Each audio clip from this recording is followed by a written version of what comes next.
Jorge Glass, aquí lo que se tiene que llegar a analizar es que ahora, para mi forma de ver, está detenido ilegalmente y que corre riesgo su vida. Y como segundo punto, que ya estaba con un proyecto establecido de una institución súper antigua que es el asilo y que tenía que ser respetada. Respetada, independientemente de que nos guste o no. Porque ese es el problema del Ecuador. Nosotros pedimos que el país progrese, pero seguimos sin respetar la ley. Pedimos que se hagan unas nuevas políticas sin verificar y analizar las que ya están creadas. Y tampoco llegar a adecuar nuestra conducta para poder tener un cumplimiento a nivel internacional. Esto es invalidante por parte del Estado. Asaltar la embajada, asaltar un territorio soberano con militares sin previa autorización, de este caso el país mexicano, ¿cuáles son sus primeras impresiones? A ver, bueno, yo quiero decir primeramente que todo esto realmente es una barbaridad jurídica. Existe una mala interpretación de todo lo que se ha escuchado en las redes sociales y también en medios de comunicación oficiales, donde avalan el actuar del presidente Noboa. Pero esto es algo sumamente importante de poder llegar a decir.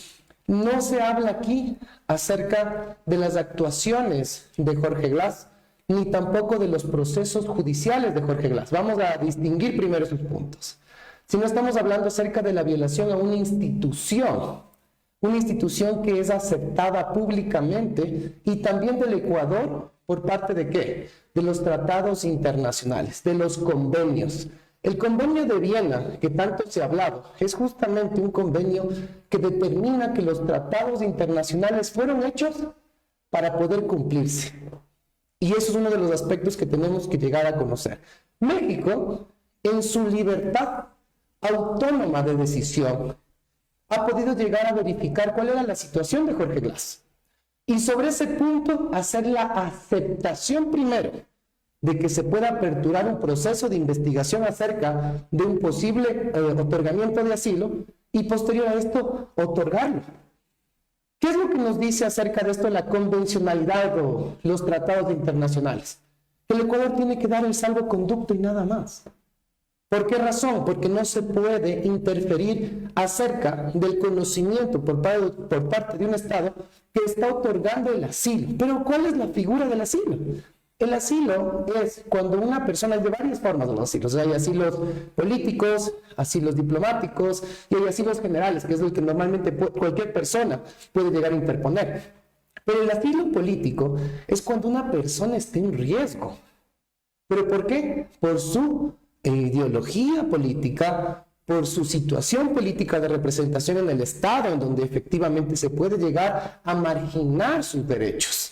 Ecuador ha manifestado que este asilo otorgado por parte de México, por el gobierno de Andrés Manuel López Obrador, había sido inexacto, no debería haberse dado el asilo político de Jorge Glass, ya que cumplía con una sentencia y estaba con un proceso judicial en firme, como lo señala la Convención de Caracas. ¿Qué decir al respecto?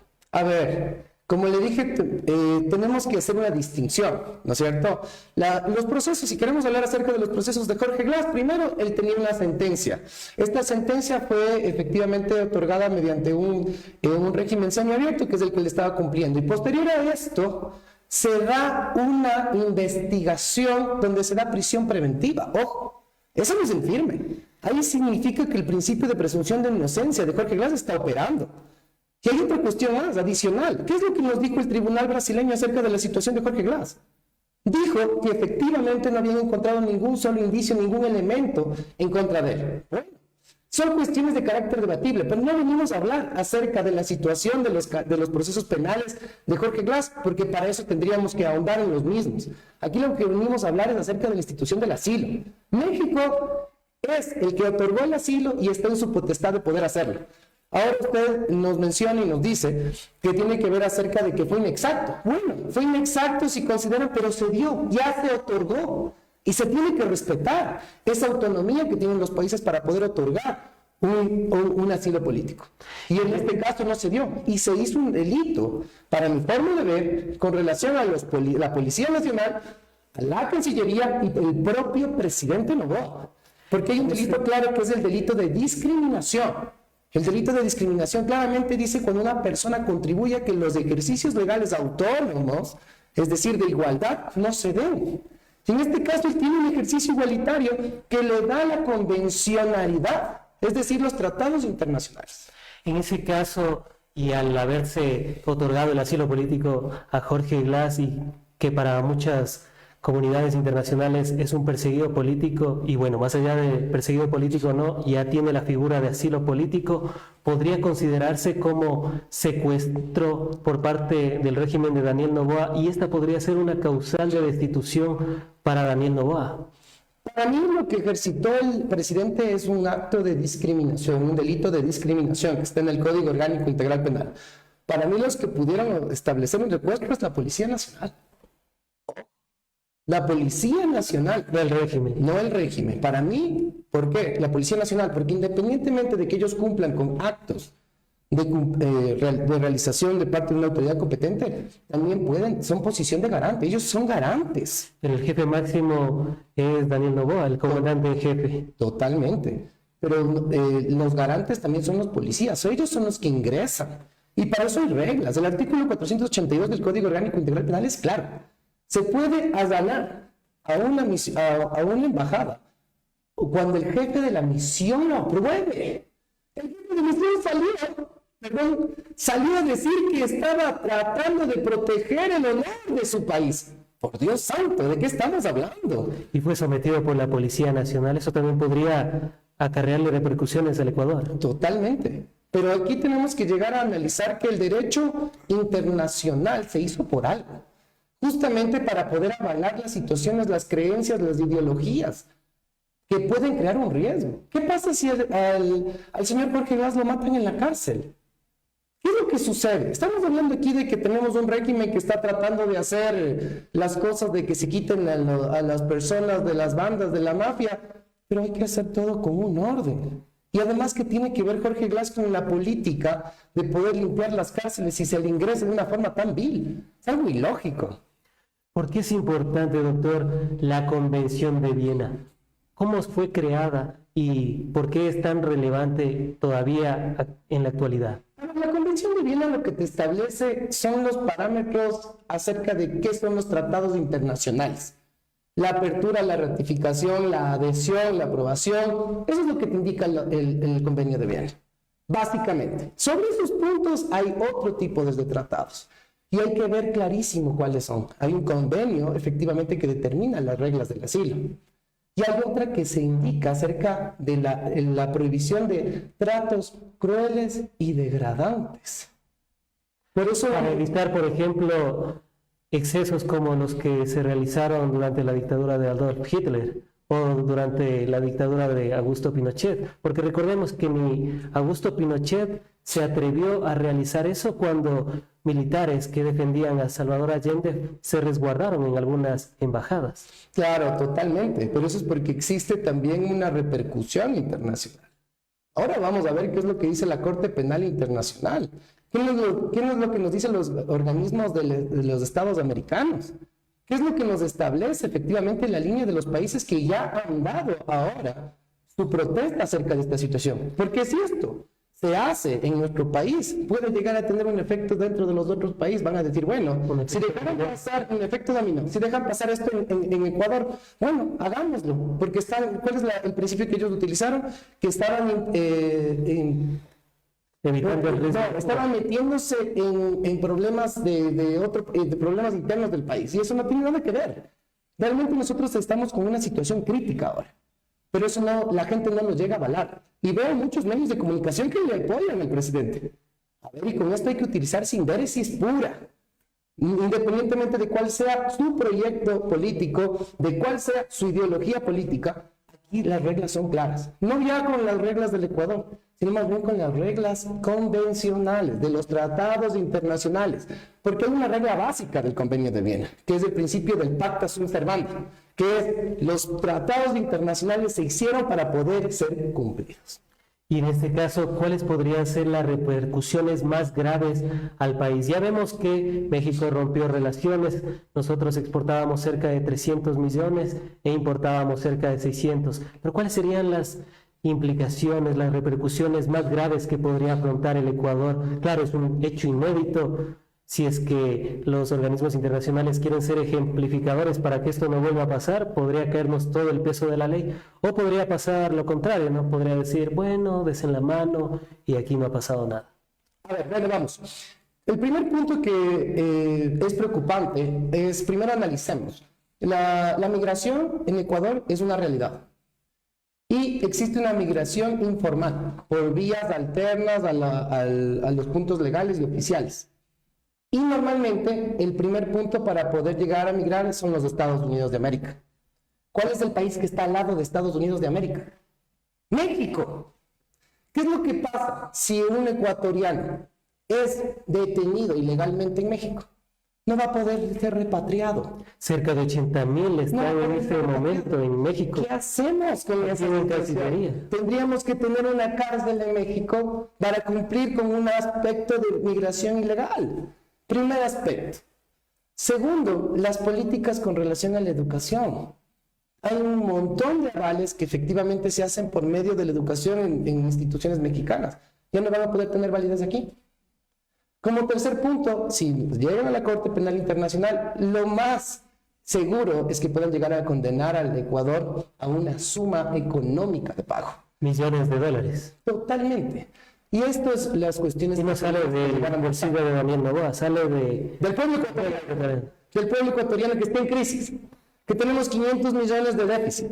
De esas arcas monetarias vamos a tener que llegar a pagar por la irresponsabilidad de una institución, en este caso del oficialismo. Y que tiene que ver también con el Ministerio de Relaciones Exteriores, ojo, ¿no? Que también ya se ha pronunciado. Y que también es garante en este tipo de casos, pero en el área penal me refiero, ¿no? ¿A qué me refiero con la garantía? De que tiene que llegar a establecer un cuidado de los derechos de las personas. Y al ser efectivamente un tema de carácter de asilo político, una institución que está normada por el derecho internacional y que la Cancillería también tiene que ver, ahora también se ha pronunciado con relación a eso, cayendo para mí un delito de discriminación. En el 2012 hubo un caso de asilo político en contra de uno de los detractores de la Revolución Ciudadana. Sin embargo, en ese tiempo Panamá, bueno, no le dio el asilo, pero se refugió la persona que en este momento no recuerdo el nombre exactamente, pero no incurrió a la embajada, no fue con tanques, no fue con extrema violencia a sacar a la persona que estaba en ese momento. Si hubiese realizado esto la Revolución Ciudadana en ese entonces, ¿cree, doctor, que el tratamiento mediático ahora sería diferente? Estamos hablando de que si lo hace el uno, claro, está bien, Daniel Noboa, digamos que lo están incluso hasta justificando, no, pues incluso lo comparan con Angostura, que luego se dieron la mano, pero si lo hubiese hecho, aunque no creo que lo hubiese llegado a pasar, ¿no? Pero si hubiese hecho la Revolución Ciudadana, ¿otro sería el impacto? Claro, totalmente. Esto tiene que ver con ideologías de carácter político que lastimosamente está inmerso dentro también el país. Jorge Glass, aquí lo que se tiene que llegar a analizar es que ahora, para mi forma de ver, está detenido ilegalmente y que corre riesgo su vida. Y como segundo punto, que ya estaba con un proyecto establecido de una institución súper antigua que es el asilo y que tenía que ser respetada. Respetada, independientemente de que nos guste o no. Porque ese es el problema del Ecuador. Nosotros pedimos que el país progrese, pero seguimos sin respetar la ley. Pedimos que se hagan unas nuevas políticas sin verificar y analizar las que ya están creadas. Y tampoco llegar a adecuar nuestra conducta para poder tener un cumplimiento a nivel internacional. Esto es invalidante por parte del Estado. Y a propósito del cumplimiento a nivel internacional, actualmente estamos en una consulta popular, la cual, por cierto, le extendemos de antemano la cordial invitación para analizar el trabajo por horas y los TBIs, pero solo para hacerle un paréntesis al respecto. En el caso de que los tratados bilaterales de inversión puedan llegarse a aprobar a través de la consulta popular y nuevamente el Ecuador se someta a estos arbitrajes internacionales, ¿qué precedente le deja el hecho de que el Ecuador cumpla con el derecho internacional, no cumpla con la Convención de Viena. ¿La Convención de Viena y el derecho internacional están encima de los tratados bilaterales de inversión o los tratados bilaterales de inversión están por encima de Viena? Jamás. Los tratados internacionales de derechos humanos, las convenciones, siempre que sean más efectivas que la orden que se establece dentro de la ley, siempre van a ser de mayor eficacia y de primer orden de aplicación. Es preocupante realmente. O sea, si usted se da... O sea, por un lado el discurso es traigamos los tratados bilaterales de inversión, pero por el otro no cumplimos la ley internacional. Traigamos a los inversores para que vean cómo nosotros efectivamente incumplimos la ley y no nos importa. Y mucho más aún con la política que él mismo tiene de política exterior, donde uno de sus funcionarios hace una semana habló diciendo que el Ecuador respeta a las embajadas y que es inviolable efectivamente cada uno de los puntos primordiales que se hacen por parte de ellas en los países. Y hacen esta barbaridad. Y aún para mí hasta hay que hacer una investigación prolija para los militares, los policías que actuaron ahí, la ministra de Relaciones Exteriores y el propio presidente. Ahora bien, la excusa que ha dado el gobierno, la justificación que ha dado el régimen de Daniel Noboa es que Jorge Glass estaba en riesgo de fuga. ¿Podría ser esto una justificación suficiente para todo lo actuado? A ver, es que ahí entra otro temario que es tal vez muy extenso y que la gente no lo llega a entender. El riesgo de fuga no se puede llegar a establecer en este caso, ¿no es cierto? Porque ese análisis lo tiene que hacer el país que emite el asilo, porque en esa es la figura en la que se establece el asilo. O sea, no vamos a pedirle que del país que estás huyendo te dé un análisis diciendo que sí se han cumplido tus derechos, ¿no es cierto? Por eso huyes. Entonces vas a un país donde se supone que tienen un mejor ordenamiento jurídico, que están respetando los tratados internacionales y solicitas el asilo. Entonces México lo que hizo es la aceptación y el país, que en este caso consideró Jorge Glass que se encontraba haciendo una persecución indebida, es el que ahora, con las tanquetas, con los militares, con la policía, procedió a ganar una orden diplomática. Entonces, ¿de qué estamos hablando? El peligro de fuga es algo totalmente distinto que la gente no sabe y que lastimosamente por los órdenes de comunicación oficial, además de los medios de comunicación, están invalidando información que lógicamente es la adecuada. Aquí, independientemente de la ideología política, Jorge Glass está detenido ilegalmente. Comprendamos eso. Doctor, la consulta popular siempre está actualmente en la palestra desde hace unas 3-4 semanas y se mide por la popularidad muchas veces. La popularidad de Daniel Noboa, algunas encuestadoras le daban al inicio el 80%, inclusive algunas le daban el 70%.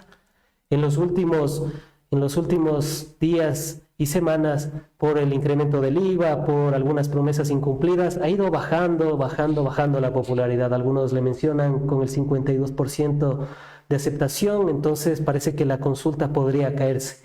¿Cree, doctor, que esta medida responde a la consulta popular para decir nosotros tenemos presencia, nosotros estamos combatiendo la corrupción, el discurso que se ha dado durante este tiempo? ¿Cree que se ajusta más bien a la opinión pública y no al análisis técnico? A ver, yo no soy un político, ni hago una estadística acerca de esas proyecciones, porque estoy al tanto más de los márgenes legales. Sin embargo, yo no puedo llegar a observar otro tipo de actividad que no sea un interés propio para poder haber hecho una barbaridad de la que se ocasionó por parte del presidente. No logro observar otra excusa válida.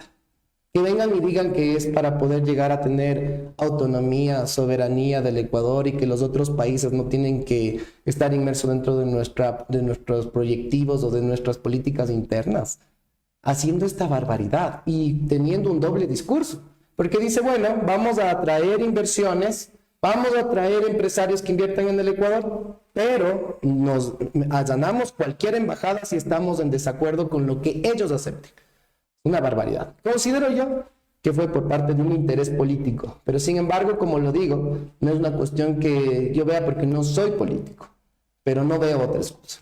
Porque uno se sorprende, doctor, viendo que eso me parece que dan en la primera materia de relaciones internacionales, me parece que en derecho también lo topan en el segundo o tercer semestre, o si no es en el primero o en el preámbulo a la carrera de derecho. Doctor, o sea, sabemos que es un gobierno joven, que es un gobierno inexperto en algunos temas, pero llegar a cometer ese tipo de acciones sin conocer el derecho internacional, ¿cree que podría también deberse a lo inexperto del gobierno, a lo joven del gobierno, a la inexperiencia de los cancilleres que están con Daniel Noboa?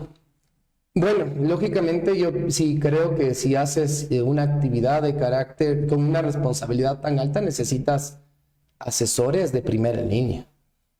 Un asesor de primera línea con mucha experiencia jamás hubiese permitido algo así. Jamás, por nada del mundo.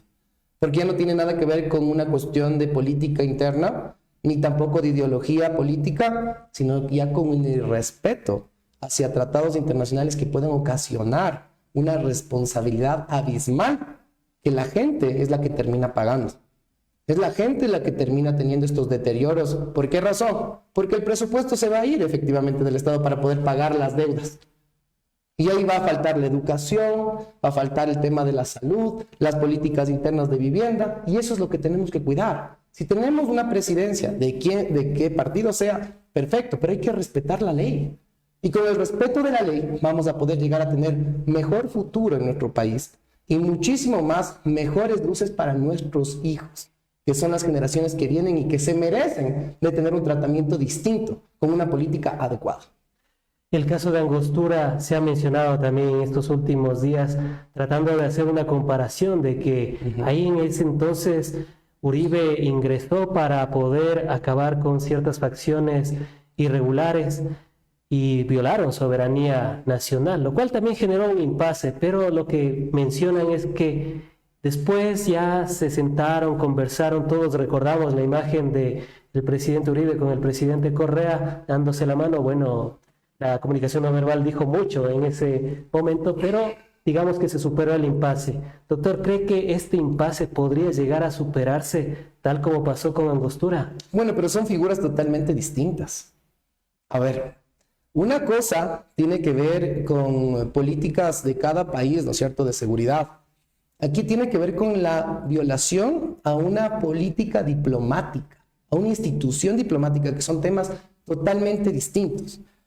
Hay un derecho que se llama el derecho a la guerra, ¿no es cierto? Tenemos el derecho, el jus bellis, que efectivamente es cuando tú puedes llegar a tener un accionar en contra de otro país porque algo no consideró dentro de tus intereses por un sinnúmero de lineamientos. Aquí Colombia cometió un grave error.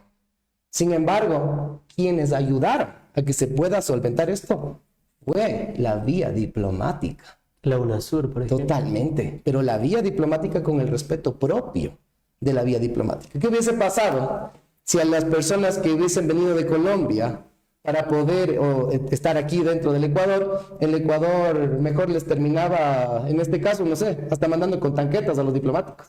Porque esa es la política que yo veo de Noboa ahora. Es un símil así, parecido. Sin embargo, son situaciones totalmente distintas. También tenemos un público a nivel internacional. México también es parte de nuestra comunidad. ¿Qué le diría a esos cerca de 80,000 personas que están en México en situación irregular y que ya no van a poder acceder a la Cancillería mexicana, a la Cancillería ecuatoriana ubicada en México? Bueno, se ha podido llegar a hacer un análisis de lo que yo estaba observando, que México no ha actuado bajo lo que se llama el principio de reciprocidad, sino más bien que está aperturada la Cancillería, el consulado, perdón, de Ecuador en México, solo que está con resguardo policial. Entonces, esperemos a ver cuál es la vía que se toma decisivamente en esta semana. Ya están convocadas algunas reuniones. Y efectivamente, de lo que yo logro observar también dentro del caso de Jorge Glass, hasta podrían ya interponer medidas cautelares ante la Comisión Interamericana de Derechos Humanos. ¿Y podría acatar esta decisión el régimen de Daniel Noboa? ¿O podría hacer lo mismo, llegar quizás con tanquetas a la Comisión o a la Corte Interamericana de Derechos Humanos? No, sería algo totalmente ilógico. Es que imagínense si nos ponemos dentro de ese plano. Sería mejor que dentro de la asesoría que él tiene, con la ministra que tiene, preferiblemente trate mejor de salirse de los tratados internacionales que los rigen, antes de estar incumpliendo, porque eso tan solo nos va a ocasionar sanciones permanentes. Y sendos laudos, millones que va a pagar el Estado ecuatoriano. Doctor, No Noboa, el Estado ecuatoriano. que bueno fuera que los que ocasionan esto sean los responsables, ¿no? Como el caso de Perenco, que el país tuvo que pagar cerca de 400 millones, entre otras cuestiones. De lo cual, insisto en la invitación para hablar en futuras oportunidades, trabajo por horas y en los tratados bilaterales de inversión. Sí. Antes de despedirle, doctor, y agradecerle, por supuesto, por su participación, mirando a la cámara, ¿cuál sería la otra verdad del asalto que realizó el régimen de Daniel Noboa en la embajada mexicana en Quito, Ecuador? La otra verdad es que existió una confabulación para poder llegar a tener intereses políticos privados que no tienen nada que ver con la situación de Jorge Glass.